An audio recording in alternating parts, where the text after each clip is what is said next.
Good morning, afternoon, and evening to our listeners across the globe. Welcome to N12D podcast. Today we're season 2, episode 10. My God, time is flying, and we have a great and not a great, but an awesome person with us today in the studio. I'll pass on the buck to my co-host, Susie Vaughn from Ireland. She's also co-hosting the show with me. Susie. Thanks, Ramsey. Oh my gosh. I think I'm starting to repeat myself because every week we seem to go from good, better, better. Like it just keeps on getting better and better over here at N12D. This week's guest really is inspirational for me. We met at the Science and Consciousness Conference, and I've been kind of really intrigued to learn more about her personal journey. So it gives me great pleasure to warmly welcome Krista Stanley, who's based in New York. Krista has a Ph.D. in wisdom studies, working with cutting-edge consciousness beyond the brain research. And she's also developed the art and craft of mediumship, and as well as a lot about dreaming. So that's what we're going to touch on over the course of this conversation. Everything from mediumship, science and consciousness, and slipping into the dream world. So it'll be a really interesting conversation, and we're so glad you're here, Krista. Thank you for saying yes. Thank you for having me. I'm really pleased to be here. Thank you. Cool. Well, Krista had an amazing kind of shift from her ordinary to extraordinary life, and how she got to that beyond ordinary. I'm really interested in learning more about that. So I know from your bio, Krista, you had a 30-year corporate career, and then something must have shifted, or something started to emerge that moved you beyond that stage of your, I suppose, evolution, let's say. Would you take us there? Would you share some of that? Yeah. As a kid, I had this ability to kind of just know things, and that I wouldn't be old enough to know, or have the experience or acquired knowledge to know. Mediums call it claircognizance. And I just thought everybody could think that way. But the way it manifested, I never really paid that much attention to it. Nobody could explain it to me. It just kind of happened, and it happened spontaneously. It was very random. But I noticed when I was in the corporate world, I worked in the capacity of a manager. And what I was noticing was that I could tell when the train wreck was going to happen way before other people could tell when it was going to happen. I knew when somebody had something to say that they weren't saying it and it was important to say. I knew when something needed to come forward to advance the whole project. It was things like that that coworkers didn't necessarily have. And I became very curious about the dynamic, how that actually works, because it was incredibly helpful. It just provided so much assistance, like precognitively, like before something was actually going to happen. And it kind of tied into what I was experiencing as a kid. So in my mid-40s, I went back to school because I wanted to find out what this was about. And what I wanted to know was how it worked. So it was like, how does this physically manifest in us? And what are we tapping into exactly? And so that was what began my journey in my studies, which were very far-flung, and pointed me into the direction of quantum entanglement and entangling with a field of consciousness or information or a oneness. Religions talk about this all the time. And I think that consciousness studies is beginning to really expand beyond a materialist understanding, into what's called a post-materialist understanding that consciousness is fundamental and primary, and that we have the ability, we're wired to be able to tap into and receive information from the field. And so that's where my studies led me.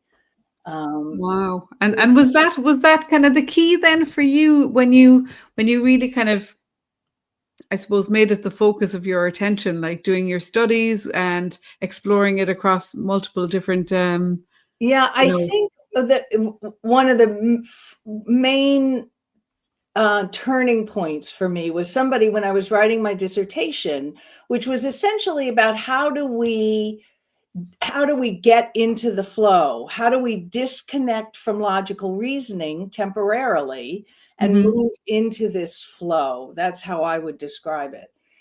You do it through meditation, you do it through dreams, you do it through altered states of consciousness. And somebody said to me, you should research mediums, because they just do this like automatically. They just switch and then they're getting information. And so I didn't know what a medium was. And I went to, to several demonstrations, and I was shocked that something that was so random for me was practiced for them. Like they had trained in it, and they could do it. They had an automaticity with it and an accuracy that was just phenomenal. And so I thought, well, maybe I'll take a couple of classes, because then I'll be able to write about it better in the dissertation. And once I started taking the classes, I thought, oh, I think this is what has been happening.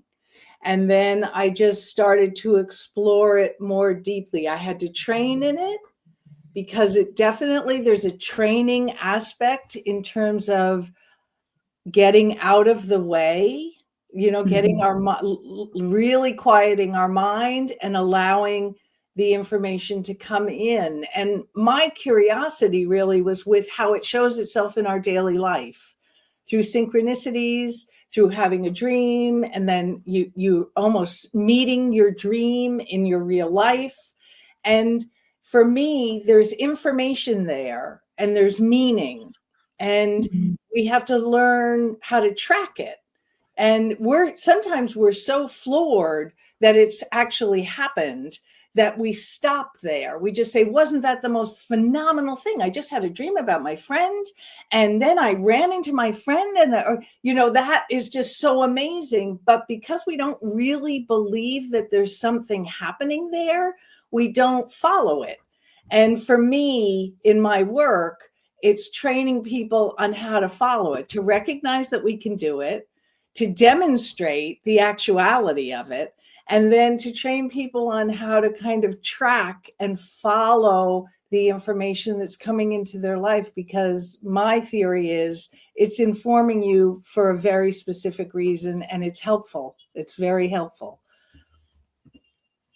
Sometimes it's scary too.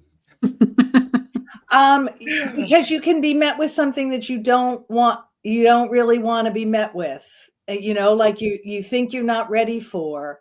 I would say anything that comes into your awareness in this way is something that you're ready for. Sometimes we'll push it off. And I would be one who would do that, to push it off for years. And then it kind of keeps coming in. It keeps coming back in some way. And that's the tell. That's where you say, people say things that come in threes, better listen to it. It's that kind of thing. If you haven't mastered it or moved beyond it or learned from it, then you really need to, then it'll keep coming to you until you move through it. Let me ask you a question regarding mediumship, since you mentioned it and you trained in it and you write about it. Has your mediumship transformed into a just all-knowing, or are you still dependent on a communication with spirit when you have a question or for something to pass on? My boundary was very, very thick because I didn't like what was happening to me because I didn't understand it as a kid. Mm. And I grew up in a Roman Catholic household, so that made it a little bit more challenging in terms of understanding the dynamic at work because of that belief structure. And so I had a very thick boundary, and I'm a skeptic. And I studied something called evidential mediumship, which requires the medium to give evidence about who's coming through. And so for me, I maintain a very strong boundary. And so if I'm with somebody who would like some information, then I will tap into the field. I'll access the information. But I think there's a little bit of a moral code here. Like if it's not meant to be out there, then I don't necessarily get it, or I'm not training my attention to it. So there's a little bit of a difference. I don't get like prophecy sorts of things, or that's not how it's moving through me. And I think part of the training is learning what it is that you're supposed to be doing with it. And for me, what I've discerned is that I'm supposed to be teaching people how to recognize it, that it moves through our body. The mediums call it the clairs. So you have like 7 clairs. There's clairvoyance, claircognizance, clairsentience, when you can feel something in your body, clairalliance, you can smell it, or gustinance, you can taste it, and clairaudience, you can hear it. And all of these are all mechanisms of transference of information. And usually 1 or 2 of them we're particularly strong at. They're like our primaries. And in training, you really have to raise your awareness to all of those different ways in which the information can come into our own personal awareness. Okay. Yeah. That's pretty cool, like, isn't it? When you realize, that this, for me, that it's like the intuition or the information that you were tapping into, it's even greater and it's a bigger field than what might have been happening kind of on and off before. Once you start to train in it, you realize that it's okay, I can really open that gateway, or I can access that field of information. And what blew my mind, because Ramsey and I met during a evidential mediumship training over 2 years, and like you, I was a complete skeptic. I kind of didn't want it to work, if I was really honest, because it was something that I was kind of like, oh my God, what's the point in that, which is kind of crazy because it was more fear-based than anything else. But I'll never forget it. The first time you kind of get the information coming through your sense of smell or sound, like when it's beyond kind of what you were used to before training, that really blew my mind. Like, it really shifted things phenomenally, because, why am I suddenly smelling donuts, and I'm wondering, will I say this to the person sitting? And then it was the piece of evidence that clinched it for the sitter to know exactly, this is definitely, my aunt or whatever. And so it's a real layered information and energy that you're accessing. So it does change your perception of absolutely everything. It's like a funnel, it's like moving from a funnel to this, just or opening the funnel, making the funnel much larger. And I think also, a lot of times you'll get information, or you'll give information to a client, and they'll say, well, I don't know what you're talking. I don't know what that is. Yeah. And the meaning is not always right front and center. And I think that throws us. We're very accustomed to linear thinking, and A leads to B leads to C. And we understand at the end of that, we've got it, and we have the meaning. And with this work, that's not necessarily the way it is. It's more like a jigsaw puzzle. And so these little pieces come in, and if you stick with it, then you start to see how these pieces fit together, and it blows your mind. You cannot believe how creative the cosmos, or whatever this is. and how imaginative and inventive and how pointed it can be. And it's in the the tracking and following it where that's really it cultivates wonder. I just think that that's an amazing thing to have grow in our system, in our bodies, in our awareness, is this idea of wonder. And this certainly does that. Yeah. See, I just want to add on to all this thing is that you said when you open the gates for it. So we open the gates and they come in, and some people retreat and no, I don't want to see it. But then their curiosity is much stronger than their fear. Then they'll go back into it. Yes. And once that is open, and based on my experience, and I'm not sure how it is for everybody, is that it was there. I did my evidential mediumship. I met Susie, and then afterwards, it started to evolve into a knowing. I arrive into a place and I look at it and I go, oh, there's something over here that I need to do. I don't know what it is.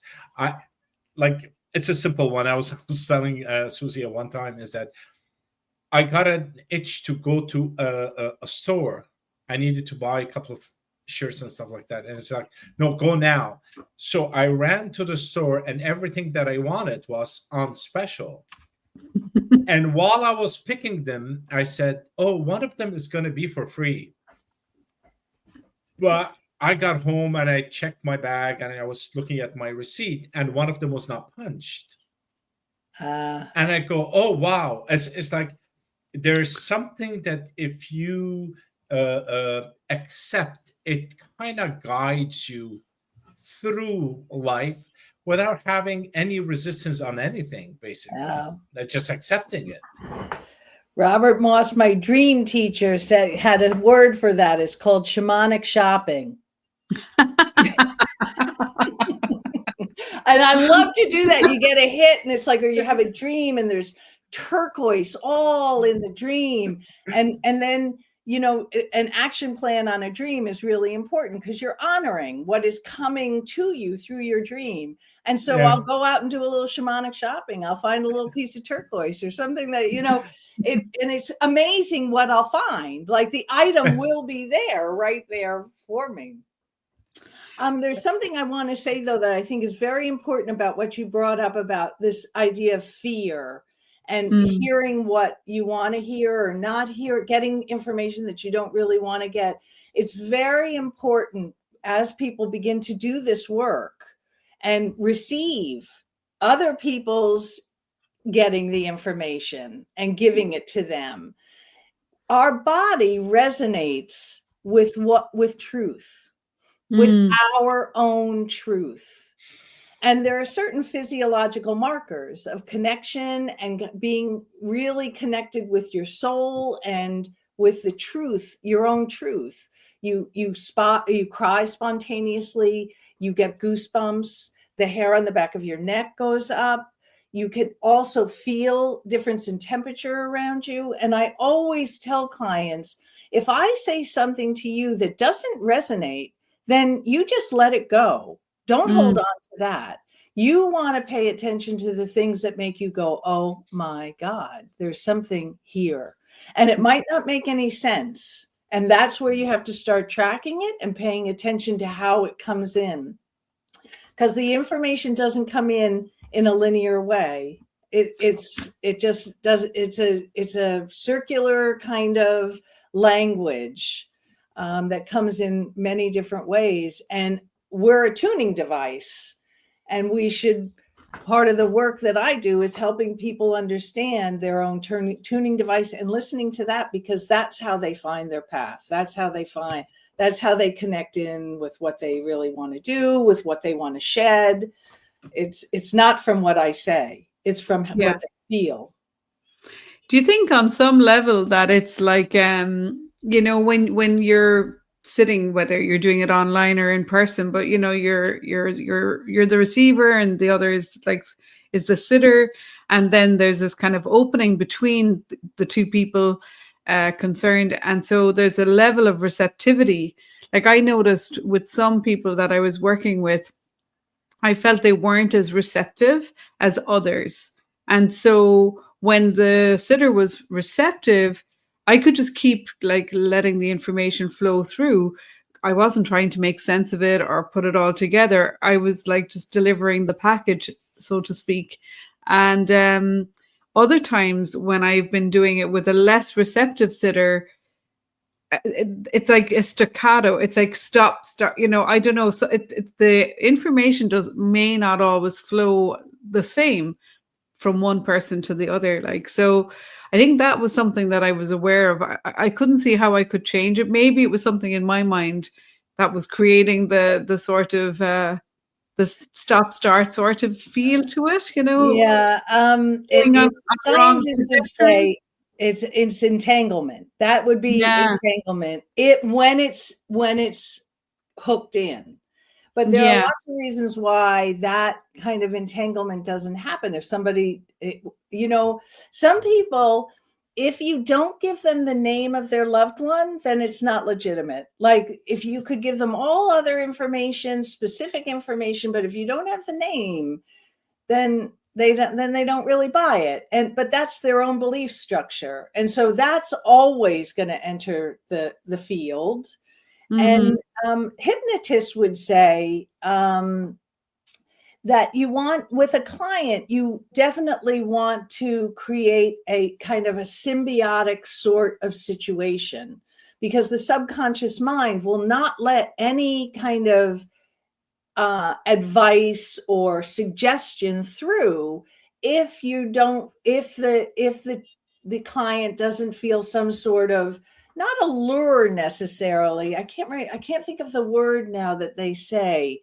But it's really important to, like a rapport. You have to develop a rapport. Yes. And sometimes that's hard with people. Every person comes in with a different thing and with a different need.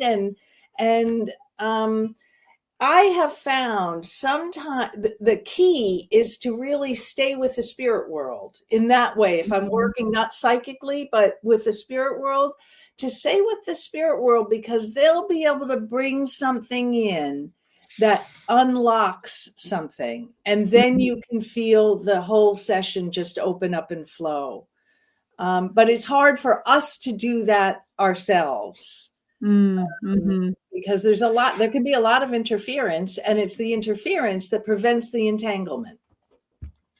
Although I don't do mediumship anymore, when I used to work with clients, I used to connect hours before. Yes. And get the information prior, so that I don't get entangled with their emotion, their requirement, their fears, and whatever they're working with, so that I'm alone with spirit, and then the information comes in. And then when I sit with them, of course the rapport has to come in from because I studied NLP, so I kind of work on a rapport basis, and then more information will start to come in based on additional questioning from them. Yes. But I do receive most of the stuff earlier. Yeah. Sometimes in the morning, I'll receive information when I'm meditating. Usually I'll just let it go, because for me, this work is alive. I don't know what other word to say, but it is so present and active and immediate. And sometimes when things come in during the meditation, I'll have like a snapshot of it. Like I'll remember, that came in through the meditation, but it's a snapshot. It's like static. And the trick for me is to then move from the static, that is a piece of information, and it's like, wait, how is that manifesting right at this moment in time? And so that's part of the training. That's a kind of a trick. Because we can get stuck in our memory, and that's not where I want to be. I want to be in the immediacy of the field and what's transpiring in that moment. It's an attentiveness and a presence that the work. That's what the work is, to try and get yourself to that place. Yeah, I really felt, for me personally, the kind of unfolding of the mediumship was a byproduct of studying meditation, practicing a lot of meditation, and exploring higher states of consciousness. And it kind of came in, out of left field, let's say. I was like, oh, wow. Almost like I was almost tricked into doing it. I know you're not getting tricked, but it was just the way it happened. The trickster is pretty powerful, especially if we're resistant. Yeah, like I had to say, wait a second, was I just tricked into that? I certainly was tricked into the mediumship. I can't tell you how many times I said, I'm not doing this. Because you know what? You don't know what's going to come through. You have no idea. It's incredibly vulnerable.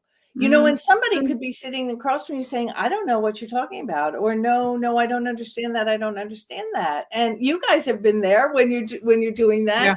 And so many times I said, no, I am not subjecting myself to this. And then there was something that would kind of continually push me along. And sometimes I was genuinely tricked. So the trickster can be a very potent foil in our trajectory to what it is we're supposed to be doing.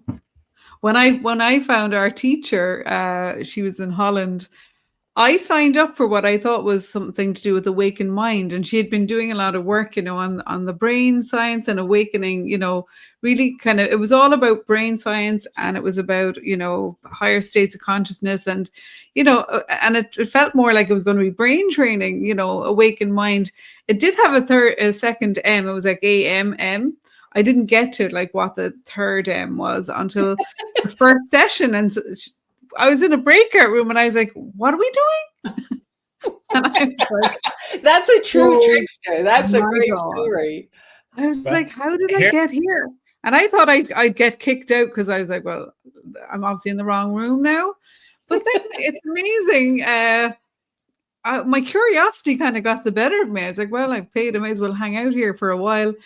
And I was really surprised when I was at ease, because I think having a meditation practice for me really helped me to do that with a lot of ease, and then the info would just be there and I just, spit it out or whatever. But I'd love to ask you, how does it, for me at that point when I was still very skeptical and resistant, I remember like over and over in my mind, I was like, what's this good for? What is this good for? How is this going to be of benefit to people? Or, I'd never really experienced it myself in my own life before that. And I had a dream, and it was a really lucid dream that I had that felt like it was going on for hours. If I gave you the dream now, it's a very long dream, right? But by the end of it, I really knew who the person in the dream was, even though I didn't know him when he had been alive. I knew of him, right? But we wouldn't have known each other personally. And I woke up and it was so clear that, he had passed kind of recently enough. And I could really feel like reach out and let his family know, And I was like, oh, no way am I doing that, And I sat in meditation with that piece of information, and I really had to get centered and calm. And I was like, okay, what should I do here? And I thought, well, if I'm still calm and it's still really clear to me, I'll just pass it on. And that was a huge shift for me, because when I realized the effect it had on the people that got that message from him, because we went ahead and we scheduled a proper sitting as well. And the information just flowed in, it was really easy. And I saw how much it helped, and that really shifted how I saw it all. Then I got over myself a bit. So, have you seen that in your work, Krista? Have you seen? Yeah, and there are a lot have you seen how it helps people in their lives? Yeah, there are a lot of studies about how incredibly effective. I guess effective is the word. Mediumship is in easing grief. And I think I have a very strong code of if I'm getting information, which I don't usually get information about anybody unless they're asking. but I do get a lot of information for myself. So I will not impart information that comes in necessarily. I think it's lovely that you went into meditation to say, what am I supposed to do with this? Because you can be prompted in that way and saying, no, it's very important. And then you can kind of watch and see, well, how important really is it? Or am I just intruding here? And so I get a little uncomfortable about that, partially because I never wanted to tell anybody what I did. I didn't want people to know that I did this, that I could do this. I didn't even know what it was that I was doing. So, but it is, for me, I think the evidential mediumship was a little too restrictive. I think it's an incredible tool for learning how to really get yourself out of the way so that you can hear clearly, so that you can receive clearly. But expanding beyond that is important. Evidential mediums make you stay with the evidence. And if it's not evidence about the person and who they were in the life, then you don't give any information at all. And I just thought, well, then we're missing a lot of information. I mean, scientists say that no information is ever lost. No information. So anything that we felt, we thought, we've experienced, not just us, but animals and trees and everything is in the field and we have access to it. So I thought, well, that's kind of a little, if your mother is coming through to speak with you, not only to let you know that she's still alive, in a different form, that her consciousness still exists. I mean, that's what mediumship is prefaced on, that consciousness continues. But she's not just going to be coming in to tell you the color apron that she used to wear in the kitchen all the time. Exactly. She's going to be coming in to talk to you about what's going on right now. And so many times I'll hear, listen, I hear you. I know you're working on this project. What's going on? You're kind of not working on it. Like, can you get busy on this? Because this is really important in your life. And I'm just coming in to tell you, I support you fully on this. And get to work. And people will go, oh my God, I put it off. And I know I shouldn't put it off. You get that kind of thing all the time. And that to me is where the juice is. That's where, and it's not just information coming from a loved one who you knew in this lifetime or from a pet. It's coming from other beings. I mean, it could be angelic beings. It could be ascended masters. I don't know. They don't identify themselves in that way. I can feel a difference in resonance, a difference in a vibrational quality difference, or I can start to lose words. Like I'll be getting information. I don't quite know how to say the words, which indicates kind of this, I say elevated, but I don't necessarily mean like a vertical orientation. It's just, it's more rarefied or something. And so I expand my practice beyond just the strict evidential mediumship for that reason, because I just think we have access to a lot more. Cool. One thing, I agree with you. You shouldn't be restricted to evidence on their own. But sometimes if you're working with somebody, they would love to know that you're actually giving the information from their loved ones. Yes, I agree. The evidence up front is critical, absolutely essential. And I don't like to go deeper in detail in the evidence part of it. But I find, like you mentioned, there's a lot of information out there, and passing that on is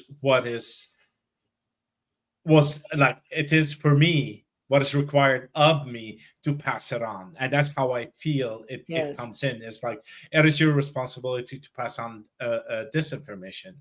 One time I was talking with someone, and there's I don't know. Anyways, there's no names. There was a baby that passed, and the person was trying to move on into something else, but spirit was continuing to poke. It's like, no, we have to talk about this one. Yes. And just to let you know, that it is okay. And I was like, and then the person in front of me kind of like cried a bit and said, oh yeah, this happened, and so on and so forth.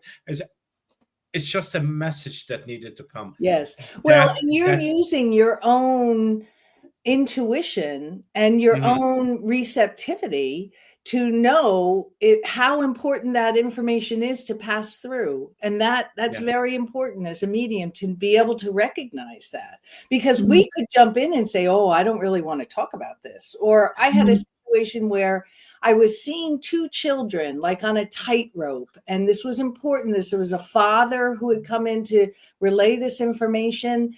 And I said, these are your children. You have two children. She said, yes, I have two children. And I said, a girl and a boy. And she said, no, two girls. And I kind of went, oh, I must have gotten that wrong. And I kind of skipped over it a little bit, but something felt a little disconnected there. And it wasn't until afterwards, and I kept hearing him say, it's a boy and a girl. Like it's not two girls. Like I was getting it wrong and I passed over it. And it wasn't until afterwards she said, I have a feeling that you were discussing somebody else, this other relationship situation that I'm right in the middle of, and that's a girl and a boy. And I said, that's who he was speaking of, because he wouldn't let me go. He wouldn't let that go.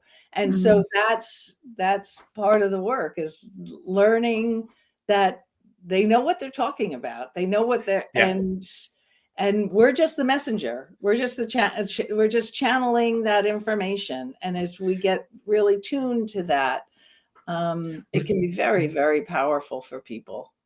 Absolutely. And the whole point out of all of this is that to trust whatever is passing through, and trust yourself to pass on the message without basically analyzing it, because it's not for us to analyze what is coming through. It is for us to say, okay, well, this is the information and that's the end of it.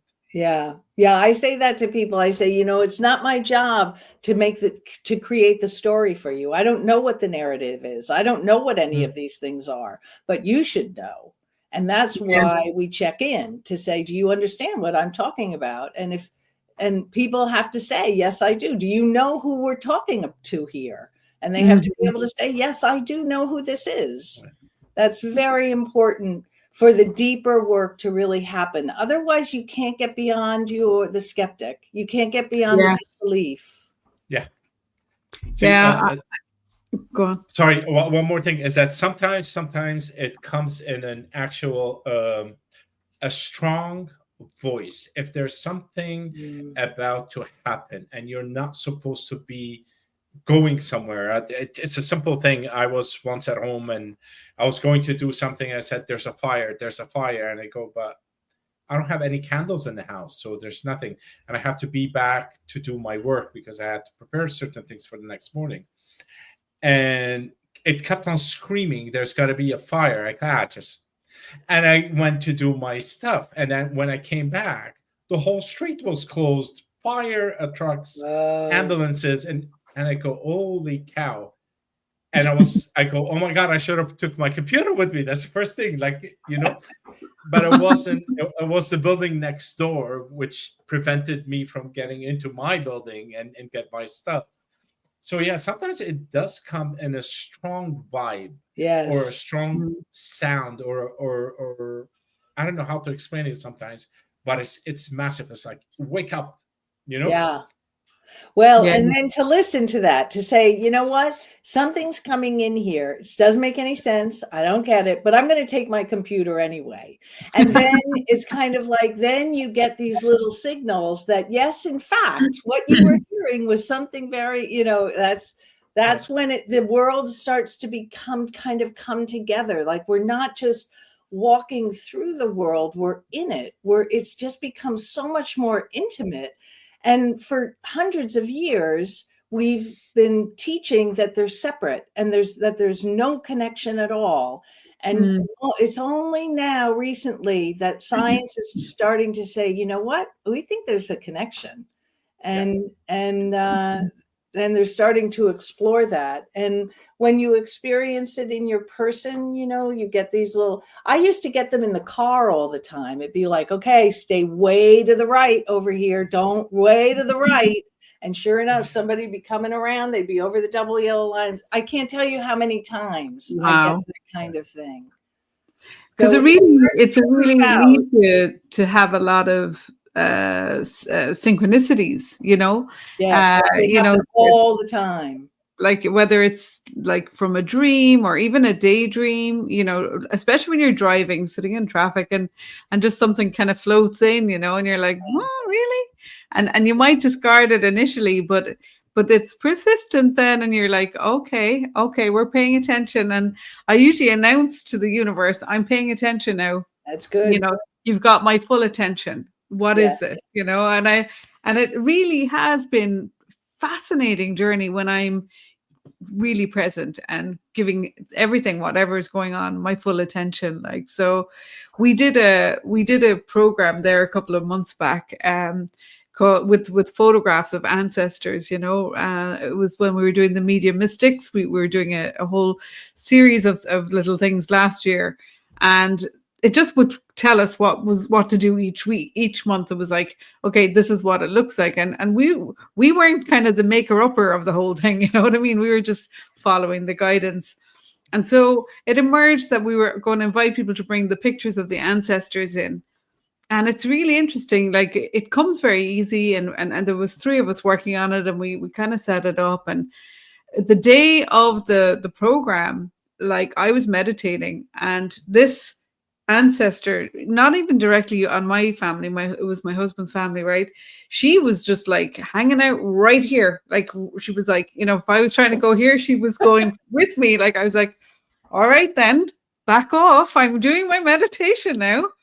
And I was like, okay, when I was finished meditating, I was like, what is that? Like, and I really sat with it, and I didn't know her name, but I recognized her from a picture, So I went downstairs and I said to my husband, I think one of your ancestors wants to come on our thing, this afternoon, like our program. And I said, could you get her picture? I need to send it to Kathy. And I said, what's her name? Because I pointed her out. She was very kind of from the late 1800s, I think she was born, so very kind of Victorian kind of looking, hair pulled back, very stern kind of, you wouldn't mess with her, when she shows up in your meditation. And when I submitted the photo to Kathy and Ramsey, I said, put her at the back now. And look, we probably won't do her at all because, there'll be more people with their ancestors. So we're going to, focus on the people that are coming in. Yes. And Ramsey said, oh, we'll tune into her afterwards if we have time later, And I said, oh, yeah, grand. Well, I don't know how she managed this, but Kathy got all the pictures mixed up. And so we said, put up the first picture of the first ancestor. And there she was. I was like, you've got to be kidding me. I couldn't believe it. That's the trickster. That's it. That kind of mix up is a classic trickster sort of. And and then they lost track of the time. I was practically texting them going, do you realize we've given this 10 minutes? We had said we do about 7, because we were trying to plan out the program. It was an hour and a half.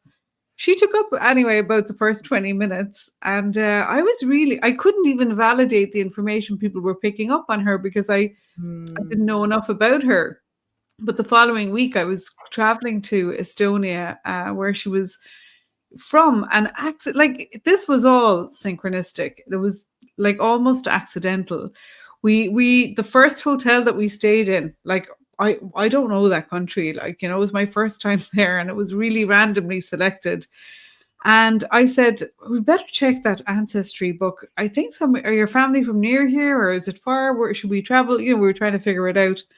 Anyway, it turns out she was born, she got married, her whole life happened about 5 minutes from the hotel we were staying in. And like, her name kept coming up during the day on the name of a house. The amount of things that happened that whole day, she was like, I'm here, Was there something that she wanted to say? Was there, did you discern anything of why she was being so insistent?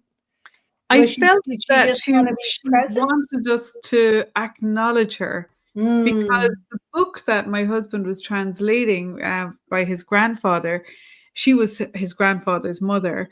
And from what I could read in between the lines as we were translating the book, he was really after going into all of her old diaries and she really wanted to be a journalist, but at the time she couldn't be. So, but she kept huge records. And he kind of towards just before like the war happened, he took off, I think soon after she passed away, he must have wanted to do something with all of his mother's, notes and her notebooks. And I felt like when I was listening to his words, they weren't really his, because he was talking about people that he couldn't have possibly known, in real detail. And I think she wanted us to kind of know that in fact what we'd been translating and listening to was a lot of information about the family that she had been recording. Very interesting. So, yeah. And like it really made all of us pay attention for that whole week, like as we were kind of retracing their steps. So if they want to be known, they will come on in. Yeah. They'll take, I think Ramsey had something similar. He was sharing it last week about when his grandmother showed up, like the matriarchs and families are like, they mean business when they show up, I think. Well, and oftentimes that's so funny that you should say that. I've never really thought of that. But when the women show up, and I say, I've got your grandmother here, like sometimes I say, I've got your grandmother here. Let's sit up and take notice. Like there is something there about that. That's very curious. I'm going to pay a little bit closer attention to that. And it feels a little bit different with the guys. But the matrilineal is like this really iron strong sort of presence. Yeah, that was my grandmother. It's right over here. It's like Very good. Yeah. Krista. Yes. I have a different question now. It's regarding you're it's not a dream weaver, but you're a dream decipherer. Yeah. In a way. Facilitator. I would say facilitator. Facilitator. Okay. Yeah. In the dream world, how does it relate, or if it doesn't relate, to the awakened state? And are they linked? And is there spirit in between? Or how does this whole thing kind of work? My interpretation of it is that your dream consciousness is just on the spectrum of consciousness. And so waking consciousness is on that spectrum, and daydreaming is on that spectrum, and a slight altered state of consciousness. You're out in nature and you're lying on the green grass looking up at the sky. That's another sort of consciousness, which to me it's all receptivity. It's just how we're engaged in the reception. And so the dream consciousness, I think, is really interesting because there's no logical reasoning there at all. Like that's totally quieted. And the symbolism that comes through the dreams is it's a fascinating way to start to learn the language of, I would say, the language of spirit, or the language of that milieu. I don't know what the word is. And, and then you have altered states. You have altered states caused by ingestion of drugs, ayahuasca, DMT, psilocybin. And then you have very deep dream states. You have lucid dream states. And I think that these are just all on a continuum, and we experience all of them. But in my understanding and through my studies, and what the theory that was very attractive to me was Carl Jung and Wolfgang Pauli had kind of started thinking about this really in the 50s. This idea is called dual aspect monism. And it's the idea that there is just one thing. And what happens is our consciousness syncs with that one thing. And when the symmetry of that breaks, out of that comes mind and matter. Those come out of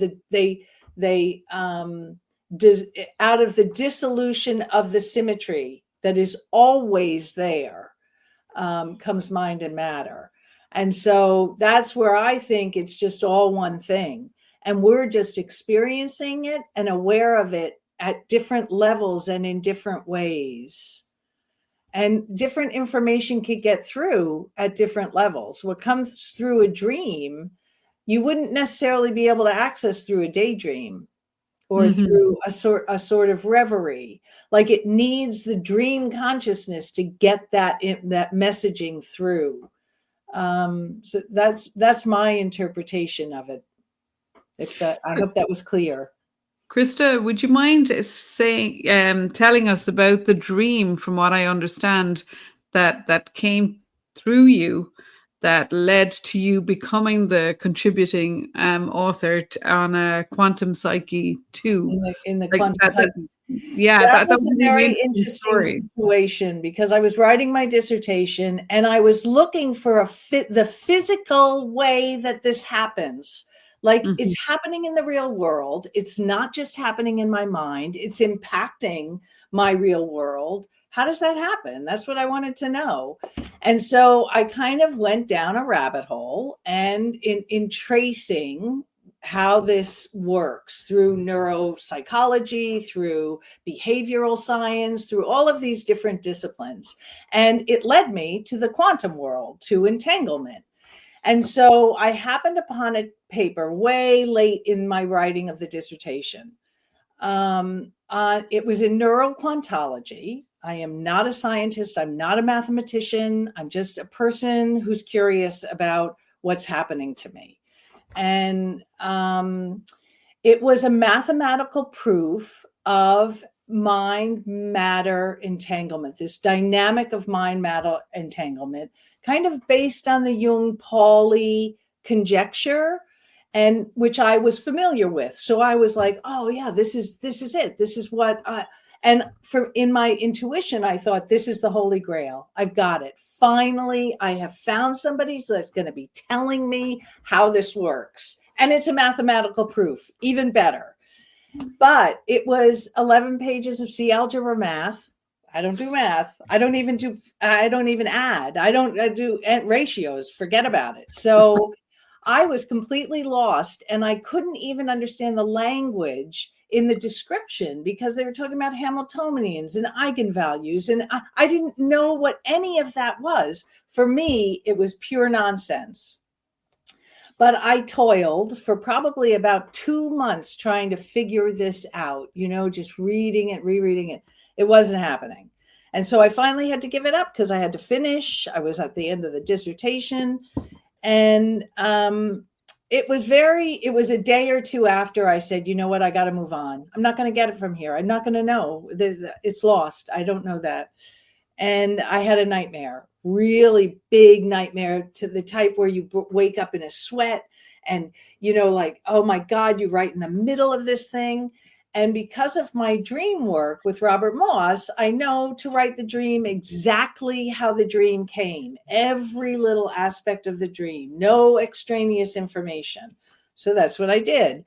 But I thought the dream was premonitional. I thought it was curvy mountain roads and car crashes. And I thought, I better drive carefully over these next couple of days. So that's what I thought it was. Never even thinking until a couple of weeks after I had the nightmare that everything in the nightmare, that it was like a film being made to show me the dynamic of what Carminati and his co-authors were proving out in their mathematical proof about mind-matter entanglement. And I thought, that's the craziest thing I've ever thought. But you know what? I'm going to trace it out. I'm going to see if this is true, if this dream actually does correspond with this paper. And it took me about a month to really kind of finesse it. I thought, okay, this is a great chapter for the dissertation, but I have to send it to Carminati, who is a physicist at CERN. And I thought, if I'm wrong, the dissertation committee is going to I'm going to fail. That would be a big F. That's nice. You had a nice dream about this, but it doesn't mean anything because it's not doing what you say it's doing.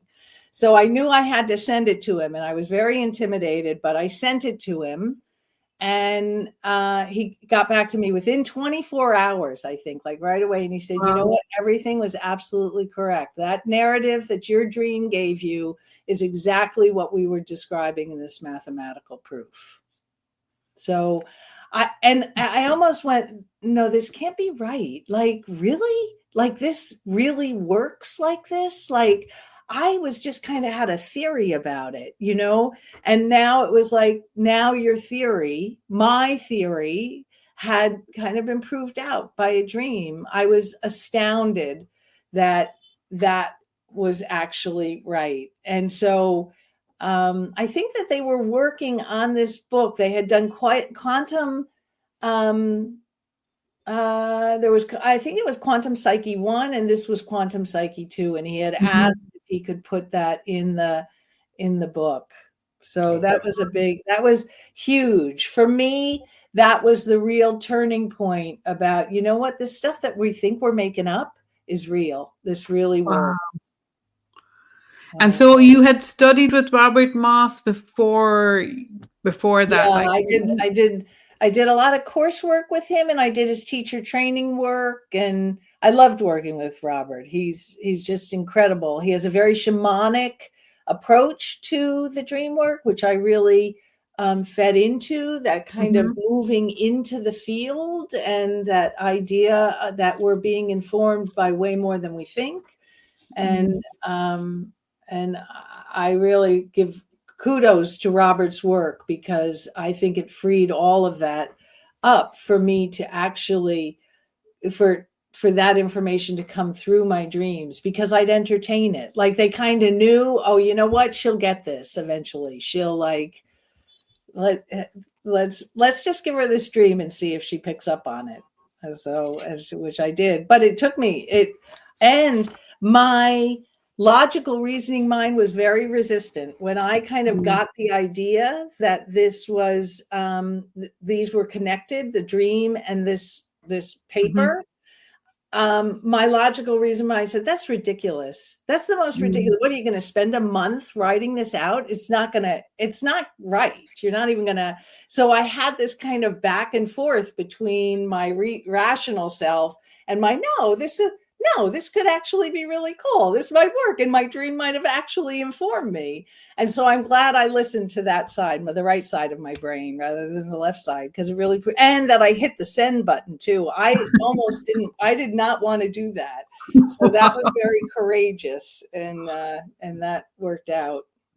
Can I just ask it I'm trying to really grasp how this worked. So the dream obviously happens in a split second or in a short space of time, like all the detail, and let's call it the nightmare. And so the next morning you wake up and you're recapitulating the whole dream state. And so you're writing it down as it's coming back to you, or did you write it down over a couple of days, or how did you record it? Yeah, sometimes you just get a little snippet. I mean, a nightmare is a nightmare because you're supposed to remember it. And a nightmare, you remember everything. Usually it's not like a regular dream where you're kind of like, what happened there? It's very, very specific. And so right away, I knew, like all the pieces were coming in. And this is why it's really great to write your dreams, because as you begin to write them, more pieces come in and you start to get more specific. And so my training was to be as specific as you possibly can, because every symbol, every kind of trajectory, narrative trajectory, means something. And it means multiple different things. Nothing just means one thing. You can look at it from multiple ways and get multiple meanings. So I just wrote everything exactly how it happened. I was on a curvy mountain road and there were all these vehicles coming in and everybody was driving like crazy. I was thinking, I got to protect myself here. This is ridiculous. And then this big roadmaster comes by, like it had this whole big narrative, and to the point where the cars crash and then a body flies apart. It was a crazy nightmare dream.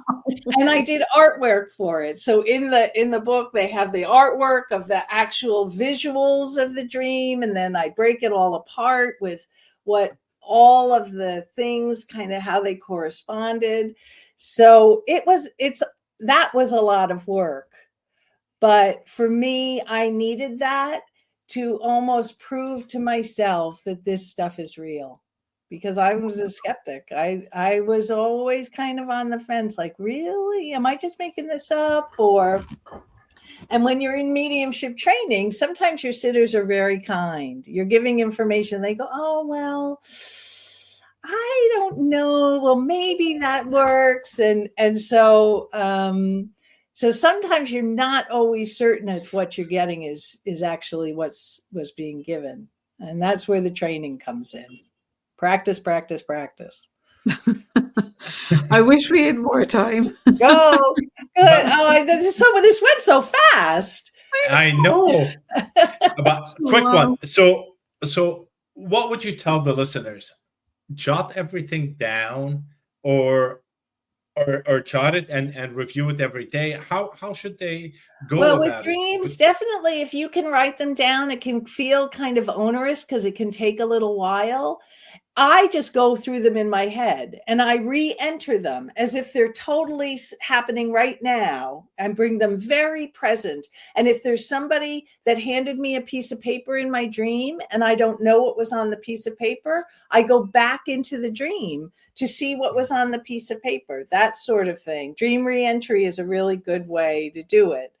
And then to just honor the dream, like the shamanic shopping part of it. Yeah. Like, well, because then you're telling the field of consciousness with a capital C that you're listening. Yes. And if they know you're listening, they're going to keep talking, whoever they are. And that's where it starts to become very fluid. And, in the end, you just become you start to feel very balanced, and you're in your life. Your life isn't just happening to you. You're in it and you're making it happen, and you're acting on things, and you're honoring, and you're thanking. And that's how I think it works in a very beautiful way. So writing the dreams is good. Writing your synchronicities to remember that. Some little hits that you get, I think my mother's going to call, and then my mother calls, it's like, oh, okay, that really worked. Just to keep a journal of that, because it reminds you. And then when you start to look at it, you say, wow, look at how often this is happening. Because otherwise it's just, you don't really recognize the dynamic of it. So the writing is very, very helpful. Okay. Basically, once you put them all together, sorry, Susie, I just jumped in. When you put them all together, it gives you this sense of being part of the field, being part of the consciousness, so that you can basically move along with it on your day-to-day life. We have to understand that we're participating. It's not just happening to us, we're participating with it. And this kind of work starts you into the understanding of how to participate and to work with it. Yeah. Will you be doing some of your dream navigations in the Girl's Guide to the World? I'm doing a retreat in Todos Santos, Mexico. I did one in Fiji last year, and this is Todos Santos. So that's dream work and mediumship work. Cool. And I'm doing something at the Chautauqua in New York in July. With my friend Ed Olson on kind of working in this way and bringing it into the corporate level, like into your business and your life. And how do you kind of entertain the liminal in these environments that don't necessarily, you don't think that they're there when in fact they are. And so that I'll be doing it at the Chautauqua Institute in July. When is that? Is that later That's this in month? July. I think it's the Yeah. second week in July. Yeah. Cool. Yeah. Oh my God, Krista, you're going to have to come back. I would love to come back. feel like we could talk about. I could do a whole other hour on the dream. Yeah, So and that would be great, and Yeah. I love to dive deep into this stuff. So, and then I think that that's what's helpful for people. Yeah. So they get a taste, and then maybe we can go deeper. That's a plan. Good. Thank you so much for joining us. You're welcome. Thank you so much for having me. I really appreciate you inviting me. This well, was we the were quickest actually hour overly ever. excited when you said yes. Oh, Well, Ramsey, will I just mention quickly that tomorrow we're doing Tea with the Ancestors. It's Yes. Friday. It's the 25th, and it's at noon Eastern, 9 a.m. Pacific, and 5 Ireland. And you can come along and bring a photo and a cup of tea and a notebook maybe. And we're going to sit and we're going to do something very precious with the ancestors tomorrow. So you can log in for that. You can register online on the In12D website. And if you want to get €6 off, you can put in subscribed with the D at the end as on the coupon code, and you can get a little discount. So that's my little plug-in for today. Sorry. No, Thanks. That's all good. Thank you all for joining us. Hopefully, whoever's joining us tomorrow, we'll see you tomorrow. And the ones that are not joining us tomorrow, we'll see you next Thursday. Please do like and subscribe to our podcast so that you don't miss out on awesome discussions with great guests like Krista today. For that, we say goodbye for today, and we'll see you next Thursday at 2 p.m. Eastern Standard, 7 p.m. Greenwich Mean Time.